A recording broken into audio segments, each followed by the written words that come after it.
সোজা। আচ্ছা, এটা 19 বছরের একটা মেয়ে, নববিবাহিত মেয়ে, যার সমস্যা হচ্ছে মেটারেজিয়া। বিয়ে হওয়া 4 মাস হয়েছে, কিন্তু সমস্যাটা তৈরি হয়ে গেছে তারপর থেকেই। প্রায় এর যে পিরিয়ডটা চলছে প্রায় লাস্ট 22 দিন থেকে, মাঝে 2 দিন অফ থাকছে, মানে মেটারেজিয়া টাইপ, কখনো ব্লিডিং আসছে কখনো বন্ধ, কন্টিনিউ 22 ডেজ, 22 দিন থেকে চলছে। তার সঙ্গে ডিসমেনোরিয়া হয়েছে, unbearable pain relieve by lying on abdomen and pressure and bending double, এই সিমটমগুলো পাওয়া যাচ্ছে। আর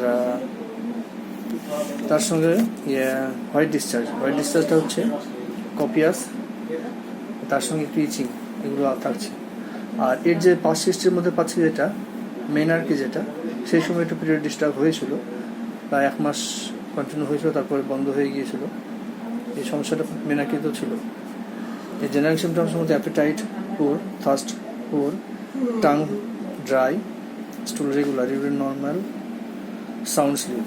ডিজায়ার অ্যাভার্সের মধ্যে desire for salty food and meat, aversion to sweets, hot patient, perspiration scanty, bathing, desire আছে, কিন্তু ভীষণ আলসি, ভীষণ অলস টাইপের, ইন্ডোলেন্ট। এই মেন্টাল সিমটমের মধ্যে wants alone, fear of human being, এগুলো এইসব সিমটমসে বেশ করে ওকে উইন্ডফ্লাওয়ার 200 প্রেসক্রাইব করা হলো। আশা করছি সিমটম নিয়ে এসে সেগুলো সবই চলে যাবে।